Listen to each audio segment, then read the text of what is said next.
Famille, justice, enfance. Bonjour et bienvenue sur RLP dans le numéro 108 de Famille, Justice, Enfance avec Stéphane depuis Périgueux et le Périgord. Nous aurons aujourd'hui la troisième et dernière partie de l'entretien avec Sophie de Mijola qui a été absolument adorable en nous accordant cette entrevue de plus d'une heure que nous avons découpée en 3 émissions. Et aujourd'hui dans cette conclusion, nous aurons notamment un moment très fort. La réponse est-il, faut-il garantir un accès à l'enfant à ses 2 parents ? La réponse de l'expert, du psychanalyste, du psychologue est absolument fondamentalement oui, même si ceux-ci se disputent et se critiquent mutuellement. Nous terminerons l'émission avec un témoignage de Tanguy Legrand qui nous montrera encore quels sont ces préjugés qui existent dans la justice et la difficulté que nous avons tout simplement à obtenir l'application des lois, uniquement l'application des lois, sans idéologie, sans parti pris dans l'environnement familial. C'est quand même un combat qui ne cesse d'être mené et qui semble n'avoir aucune fin. Avant, bien évidemment, d'avoir un peu plus de fraîcheur avec la chanson de la semaine. Mais tout d'abord, les actualités, il y en a quelques-unes, dont une petite colère contre CNews et Pascal Praud. Ne bougez pas, c'est juste après ça. RLP. Radio Libre en Périgord. Famille, justice, enfance. Petit aparté pour dire que je viens d'apprendre que les locaux historiques et traditionnels de l'association SOS Papa National à Paris n'existent plus. Les permanences se font désormais, je crois, 1 fois ou 2 fois par semaine dans un bar, avec quelqu'un qui prête une partie de sa salle en échange de l'achat de consommation. La mainmise du président Latizo sur SOS Papa National se sera donc traduit par l'arrêt de l'activisme, le rejet de la cause des pères par l'intégralité des politiques et des médias français, l'abandon des locaux traditionnels et la fin des permanences qui ont peut-être sauvé la vie de plusieurs milliers de personnes dans notre pays. Bravo, c'est magnifique. Il y aura une assemblée générale à l'automne prochain, si celle-ci est tenue, et si pour une fois il n'y a pas un boxeur qui tient la porte d'entrée pour empêcher les gens de rentrer et de voter, c'est donc peut-être le moment de réactiver vos cotisations et de faire en sorte qu'on puisse avoir un véritable bureau, parce que toutes ces initiatives individuelles que nous vous montrons de manière régulière n'existent que parce que, en fait, cette association ne fait pas le boulot, et que c'est pour ça, en fait, que nous sommes en train d'essayer de le faire, parce que là-haut, c'est le désastre. Et ça fait longtemps que ça dure. RLP. Radio Libre en Périgord. Famille, justice, enfance. Enchaînons avec une intervention de la semaine dernière sur CNews par Pascal Praud. Celui-ci était face à Marlène Schiappa et, comme d'habitude chez ce monsieur, le léchage de babouche, la tentative absolue de plaire en racontant absolument n'importe quoi. Et si on l'écoute, ce sont toujours les hommes qui se comportent mal durant les divorces. Bravo monsieur, écoutons-le et je vous dirai après ce que l'on pense de vous. C'est le livre de Marlène Schiappa. Et puis un petit combat ou un grand combat, je ne sais pas. Je vous en ai d'ailleurs parlé plusieurs fois parce que ça me frappe. Dans les divorces, les hommes ont des droits, ils n'ont aucun devoir. C'est-à-dire que lorsqu'ils doivent récupérer les enfants pour les vacances ou pour le week-end, tel que c'est inscrit dans le jugement, et bien au dernier moment, ils peuvent dire non. Il est 15h, 17h le vendredi, puis ils préviennent la mère, elle dit non, finalement je ne prends pas les enfants ce week-end. Ce qui est intéressant pour la mère qui vit seule, et parfois, et qui doit s'organiser. Et bien ça doit être pris en compte peut-être. C'est vrai que on en avait parlé ensemble. Vous m'en aviez déjà parlé, exactement. Comme quoi vous êtes plus féministe qu'il n'y paraît. Et sur le fond, vous avez tout à fait raison, c'est vraiment un sujet sur la manière, mais ça rejoint ce qu'on évoquait sur le congé de paternité, la place des pères, exactement. La responsabilité qu'on donne aux pères ou qu'ils se donnent. Audrey Missiraka, c'est fini. C'est vrai, attendez, ceux qui écoutent, quand les jugements ne sont pas respectés, oui. Parce que beaucoup de juges sont qui c'est fini, Joseph, on a 4 minutes de retard. Après, ça passionne. Audrey, oui, je vous excuse pas. Audrey Missiraka, non, c'est les hommes qui se conduisent mal dans 9 cas sur 10 dans les divorces. Alors ça, franchement, c'est empirique autour de moi. Ceux qui payent pas les pensions alimentaires, etc. Franchement, c'est toujours les hommes qui se conduisent le plus mal. Le rôle de fréquentation, toi. Non, j'entends des femmes qui me le disent. Mais bon, je ferme ma parenthèse. Audrey Missiraka. Il ne faut pas s'étonner, après de telles interventions en heure de grande écoute, que nous avons ensuite des Thomas Legrand, voire en fin d'émission, qui vivent les situations qui vivent dans leurs tribunaux. Il y a quand même un effondrement dans notre pays de la qualité de journaliste ou d'animateur de débat, avec des personnes qui s'érigent en censeurs, qui interdisent la riposte, la contradiction et qui imposent leur point de vue comme on vient de l'entendre. Enfin, quand on entend ce qu'on entend et qu'on voit ce qu'on voit, on a parfois envie de lancer des pétitions pour interdire l'accès au débat intellectuel des journalistes sportifs. RLP. Radio libre en Périgord. Famille, justice, enfance. Alors, sur RLP, on va aborder encore une ou deux questions. Thierry Lavergne, qui est un pédopsychiatre psychanalyste qui intervient régulièrement sur notre antenne, nous disait que la plus grande souffrance de l'enfant était la dissonance éducative, c'est-à-dire le fait qu'il n'arrive pas à s'entendre dans son éducation. Est-ce que vous confirmez ? Oui, alors je ne sais pas si c'est la plus grande, mais en tous les cas, oui, c'est très pénible. C'est très pénible, effectivement, parce que du coup, il n'y a plus de possibilité de dénoncer une règle si la règle est immédiatement combattue par l'autre parent. Oui. Donc, il disait que ça pouvait aller jusqu'à remettre en cause l'envie de grandir. Oui, l'envie de grandir, effectivement, ou au contraire, l'idée de grandir le plus vite possible pour sortir de cette affaire. Oui, de s'évader, de partir. Oui. D'où le cas des gens qui arrêtent l'école très tôt et puis qui se trouvent un refuge et qui deviennent autonomes extrêmement tôt pour s'affranchir d'une ambiance à la maison. Oui, ça peut générer ça. Oui, absolument. Oui, tout à fait. Alors là, maintenant, la question, c'est cette dissonance éducative, c'est pareil, d'où vient-elle ? Qu'est-ce qui s'est passé pour que les parents, qui bien évidemment par définition sont différents, ils n'ont pas eu la même enfance, mais en tant que couple, ils ont bien dû à un moment donné, je dirais, reconnaître ou admettre quelque chose de l'autre. Comment se fait-il qu'avec l'arrivée de l'enfant, ça ne puisse pas se poursuivre ? Ça, c'est le monde occidental qui est comme ça. Je veux dire, si on va en Asie ou en Afrique, la cellule familiale est tribale, dure sur plusieurs générations dans la même maison, est beaucoup plus présente, tandis que chez nous, on nous explique régulièrement à la télé que l'amour, ça dure 3-4 ans, maximum 5-6, et nous vivons une société de recomposition avec des gens qui se marient, qui divorcent parfois 2 fois, 3 fois dans une vie. Donc, encore une fois, c'est systémique, ça. Tout à fait. Et de la même manière aussi, la présence des grands-parents est loin d'être évidente. Les grands-parents sont souvent suffisamment jeunes pour être encore eux-mêmes en train de travailler ou eux-mêmes par ailleurs chargés de leurs propres parents. Enfin bref, tout ça n'est pas facile. Et ne peut se faire que par petites touches. Ce qui me paraît important, j'y reviens encore une fois, c'est au moins de savoir ce qui est juste et de le viser. On ne l'obtiendra pas forcément, on ne l'obtiendra certainement pas à tous les coups, mais au moins que ce soit en effet un objet de visée. C'est la douleur de l'enfant devant le conflit parental, en fait, qui est au cœur de la question. Alors, la douleur de l'enfant dans le conflit parental, oui, bien sûr, mais en même temps, l'enfant sait très bien ce que c'est que se disputer. Donc, oui, c'est vrai. Donc, il peut très bien comprendre, en effet. Les amitiés très fortes qui se font et se défont dans la cour de récréation, bien sûr. Voilà. Et il peut très bien aussi comprendre qu'on peut être injuste, etc. C'est pas là, il y a une désidéalisation des parents, mais qui est faite, je dirais, très tôt et très vite. Mais en fait, il y a quand même, nous on le voit, de dire des parents qui se battent, ce sont des enfants qui sont endommagés quand même. On s'en rend compte assez facilement. Bien sûr.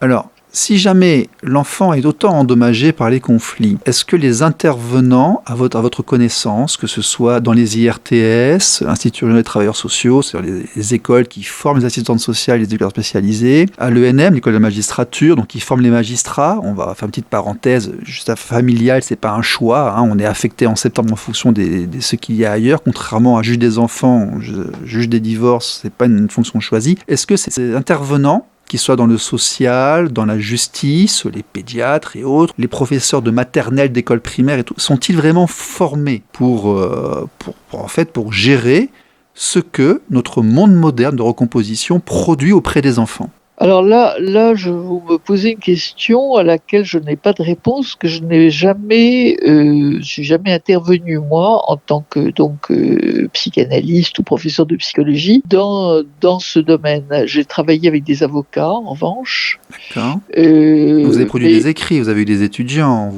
oui, tout à dans fait. une revue, donc vous avez une audience, donc vous pouvez des retours par rapport à cette audience parfois. Tout à fait. Donc, ce que je veux dire, c'est que je pense en effet que le monde de la justice doit tout à fait être en interaction avec le psychologique d'une manière générale. Et ça, c'est quelque chose que j'ai travaillé moi-même beaucoup. Et comme je vous disais, j'ai travaillé aussi pas avec des magistrats, que j'ai des collègues qui ont travaillé avec des magistrats, et je pense que c'est nécessaire. C'est tout à fait nécessaire. Précisément parce que sans quoi on arrive à des aberrations où il y a des expertises avec des termes un peu compliqués que l'avocat ou le magistrat ne comprend pas forcément complètement, et donc il y a en effet une nécessité d'un travail en commun. Moi, c'est pour ça que justement je pense que les interactions de la psychanalyse à cet égard sont tout à fait importantes.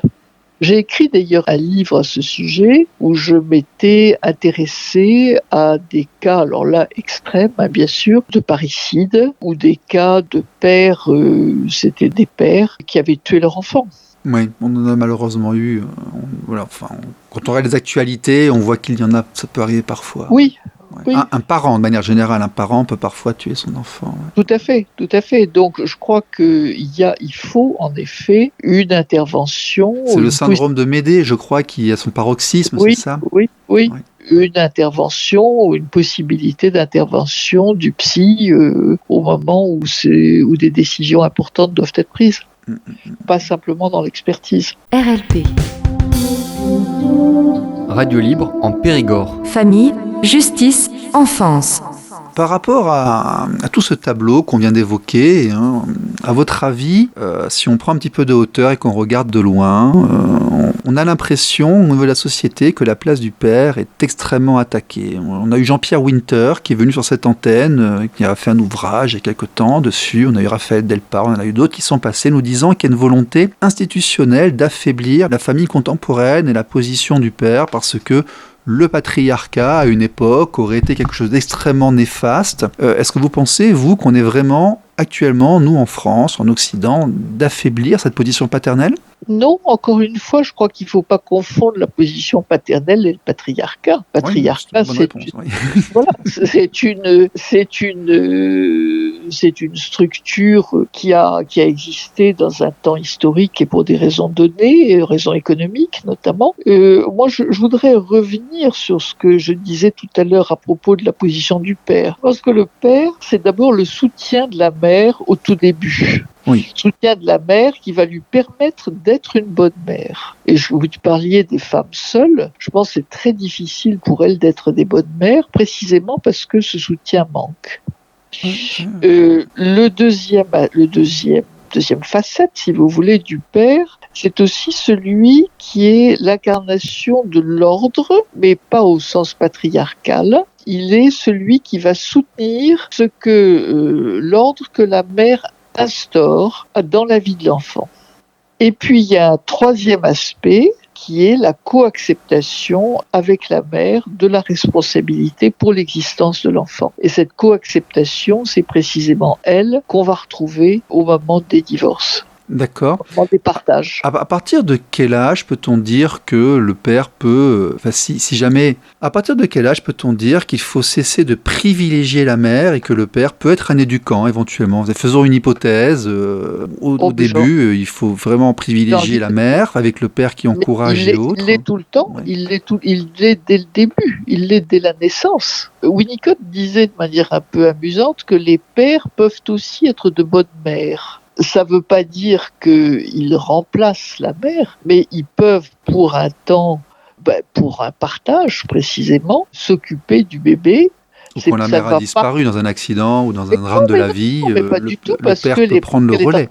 parce qu'elle est en train de faire autre chose. Oui, mais je veux dire, parce qu'on entend parfois un discours qui dit que ce n'est pas possible. Je dis, éventuellement, madame disparaît dans un accident d'avion, le père peut aussi couver, il peut aussi protéger, si jamais va arriver à un certain âge. C'est quelque chose qui a existé.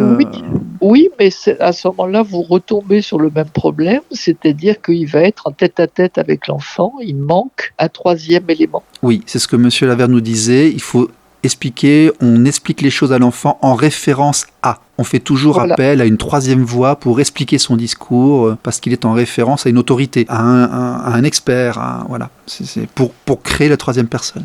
Alors, à votre sens, et on conclura sur cela, quel est l'avenir du père au XXIe siècle en France ? Vers quoi allons-nous ?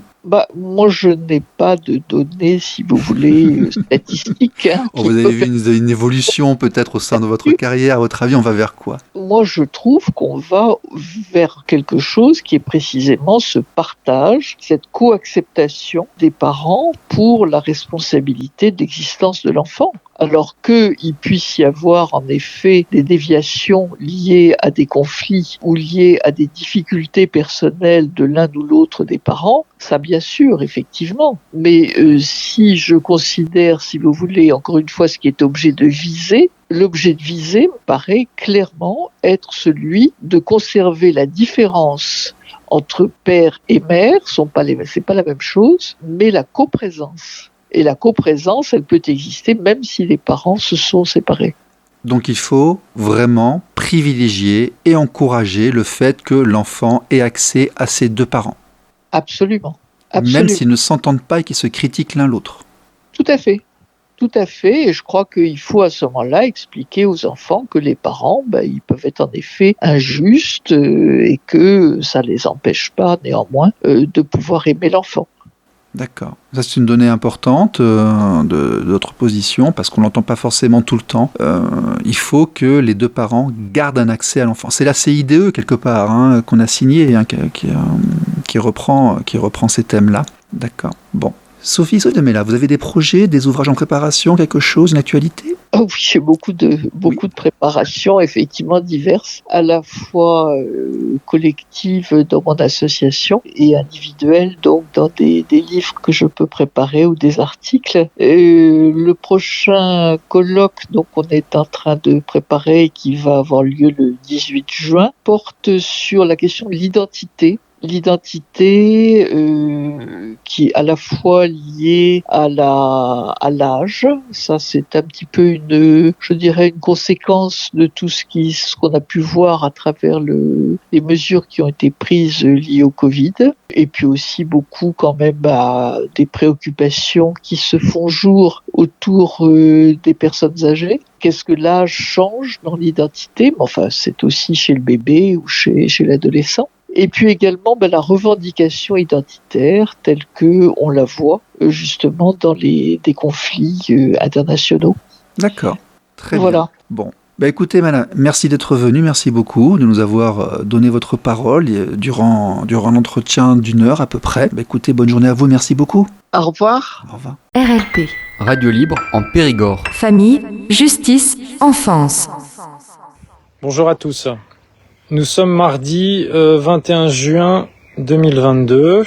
Je viens de sortir de l'audience correctionnelle au tribunal judiciaire de il n'y a pas plus tard qu'une demi-heure. Voilà, donc l'audience s'est tenue aujourd'hui à partir de 13h30.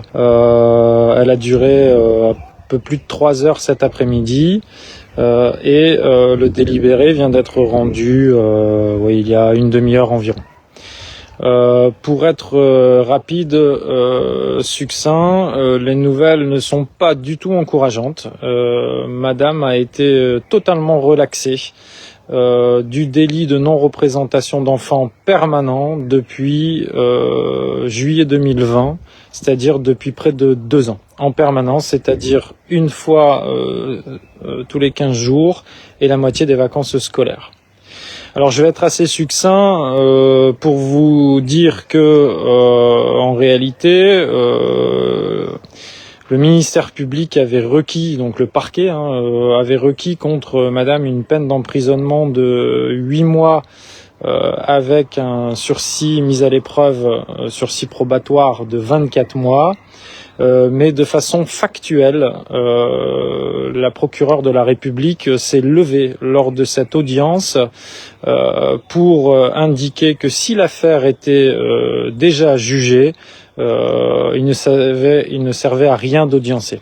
Alors elle s'est levée, elle a claqué ses dossiers parce qu'elle a constaté vraiment une position partiale de Madame la Présidente. Oui, Madame la Présidente, vous avez eu une attitude tellement partiale que on a inversé les rôles. Et même les avocats ont été assez surpris parce que ils ont même confondu la victime et le prévenu. Donc moi j'étais victime, mais dans le cadre de votre position, vous aviez une attitude assez particulière qui a été remarquée et constatée de manière factuelle. Donc, on va pas s'arrêter là, évidemment, parce que Madame la Présidente, c'est vous-même qui m'avez jugé en mars 2022 et condamné pour une prévention de 4 mois de non-paiement de pension alimentaire, donc abandon de famille. Et pour cette prévention de 4 mois de non-payé, vous m'avez condamné à 4 mois de prison avec 18 mois de sursis mis à l'épreuve.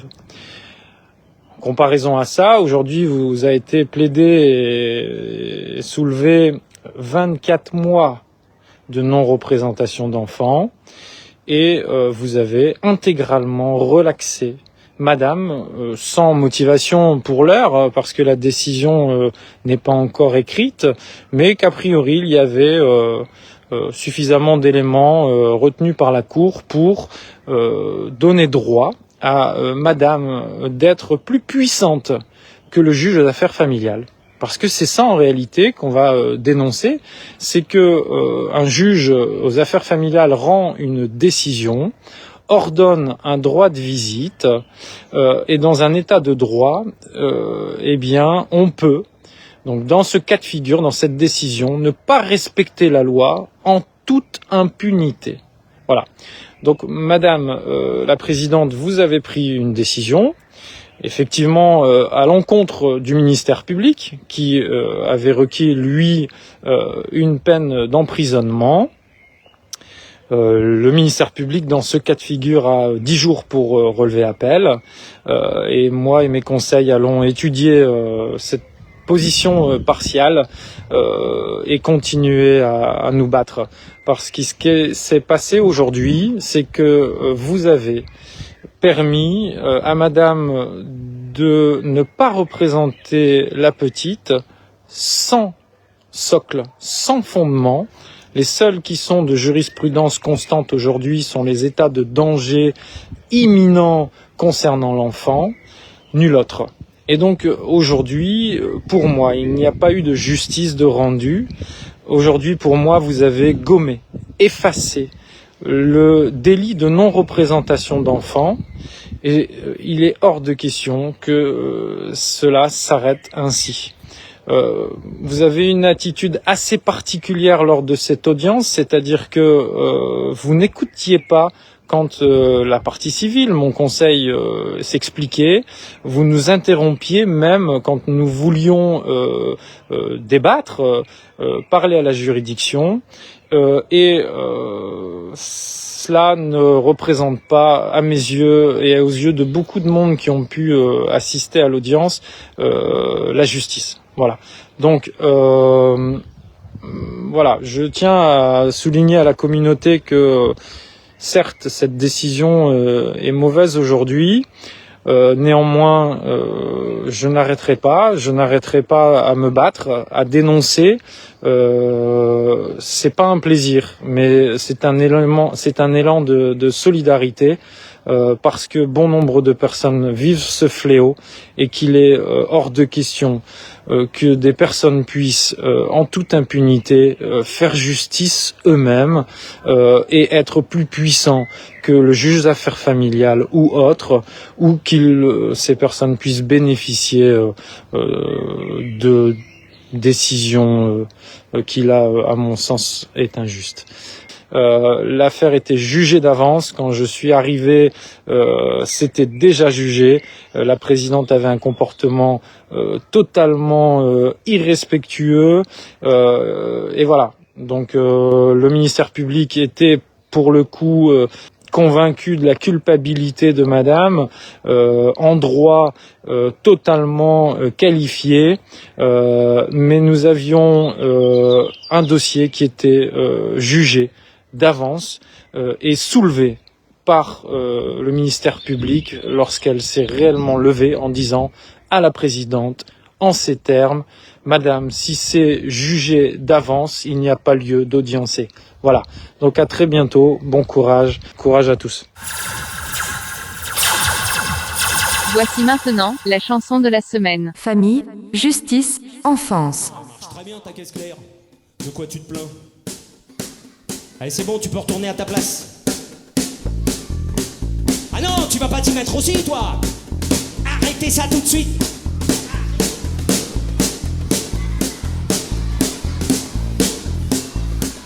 Mais pourquoi j'ai été prendre des musiciens aussi pénibles, moi? Dis-moi papa pourquoi? Dis-moi papa pourquoi? C'est ça, foutez-vous de moi maintenant. Dis-moi papa pourquoi? Je suis même pas votre père. Dis-moi papa pourquoi? Ah, j'ai compris. Dis-moi papa pourquoi?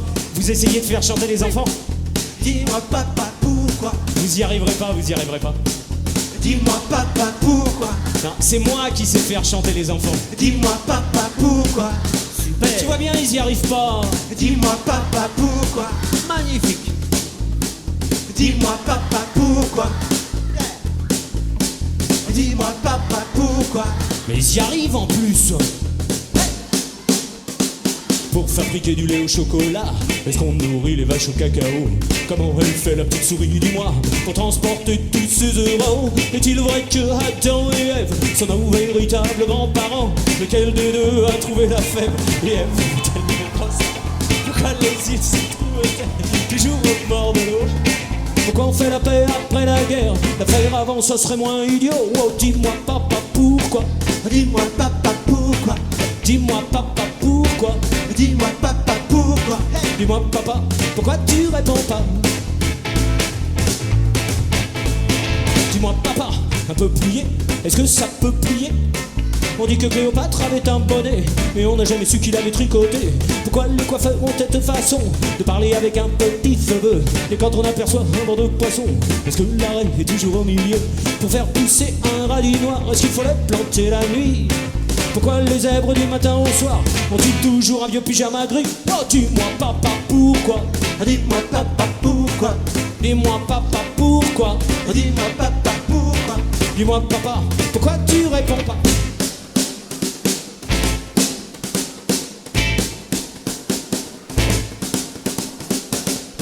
Et à la batterie c'est James.